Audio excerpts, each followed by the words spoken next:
La météo, présentée par Lana. Alors ce soir, j'ai une grande pensée pour les personnes qui ont été victimes de près ou de loin par les inondations. Comment plomber l'ambiance? Appelez Lana. Allez, voilà. J'ai été spectatrice de cette force de la nature qui emporte avec elle tout ce qu'elle trouve sur son passage. Alors je me suis mis devant ma fenêtre et j'ai observé. Avez-vous déjà pris le temps, alors j'étais en vacances donc j'ai pris le temps, avez-vous déjà pris le temps d'écouter le bruit des vagues qui claquent sur les rochers lors d'une tempête, le vent qui souffle et qui vous murmure des sifflements et le bruit le plus connu en Normandie, le son de la pluie. Elle tombe sur vos fenêtres ou gouttières en laissant passer divers sons. Même si parfois la météo fait de nombreux dégâts, elle vous offre des sensations de bien-être. Pour preuve, sur différents CD de relaxation, le bruit de la pluie est un grand classique. Moi, ça me donne envie de faire pipi. Bon chacun son truc. Moi, ça me relaxe. Alors pourquoi ne pas ouvrir ces différents sens pour ça.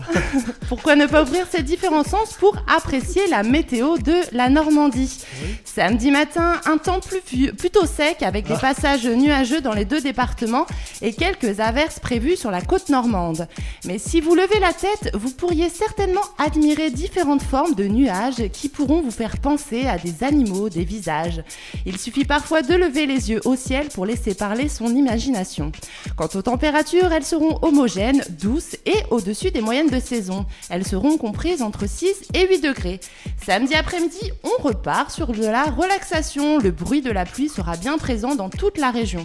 On parlera de quelques averses, mais ayez toujours en tête de garder un parapluie à proximité. D'ailleurs, je pense que les sociétés de parapluies d'essuie-glace en Normandie ne connaissent pas la crise.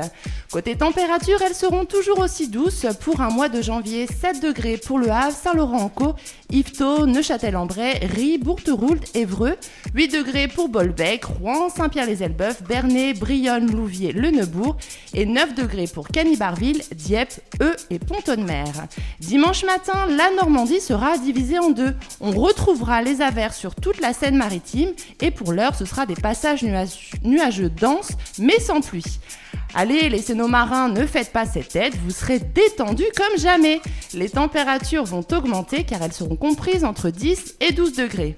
Dimanche après-midi, pas de jaloux, la perturbation arrivera aussi dans les départements de l'Eure. Vous pourrez également admirer et écouter la pluie en famille ou entre amis. Les températures resteront stables, 10 degrés pour Bouteville, c'est une nouvelle ville que j'ai découvert. Yvetot, changement. Longueville-sur-Scie, 11 pour Fécamp, Saint-Valery-en-Caux, Bolbec, Rouen, Maromme, Le Houlme, Bourteroult, Pont-de-Mer, Rugles, Conchamnouche. Vous avez manqué celui-là. Et 12 pour Saint-Pierre-les-Elbeuf, Yville-sur-Seine, Évreux et Vernon. Alors oui, je me fais l'avocat du diable en essayant de voir toujours le côté positif de la météo, même quand elle ne vous satisfait pas. Alors il y a un poème qui me vient en tête, c'est celui de Paul Verlaine. Il pleure dans mon cœur comme il pleut sur la ville. Et finalement, peut-être que la météo traverse une mauvaise passe. Ah oui, on associe toujours le mot dépression à la météo. Alors elle évacue sa tristesse par de la pluie, qui est certainement le reflet de ses larmes. Je vous demande juste de respecter son chagrin et que le premier Normand qui n'a jamais pleuré lui jette la première pierre. Eh ben, dis donc. Très poétique. Ah ouais. Ah, effectivement, on l'a pas dit toutes les semaines. Mais d'habitude, elle est beaucoup plus drôle. Bah oui, mais là, je sais qu'il y a Pascal Fleury. Bon, je voulais pas lui faire de l'ombre. Donc, je me suis dit, bon, allez, partons loin. Oui, tu t'es fait plaisir. Dans la poésie, ouais. Ça change un petit peu aussi. Voilà, Paul Verlaine, tout ça. Oui, elle nous a fait une bafouille ou deux. Puis en Oui, plus, tout à fait. En plus, c'était gratuit celle-là. Ouais. Je t'en ferai une troisième pour l'horoscope. On l'a pas entendu. Ok. Il n'y a pas de souci. Allez, départ dans le prochain quart d'heure avec l'ami Vita et Claudio Capéo avec un peu de rêve.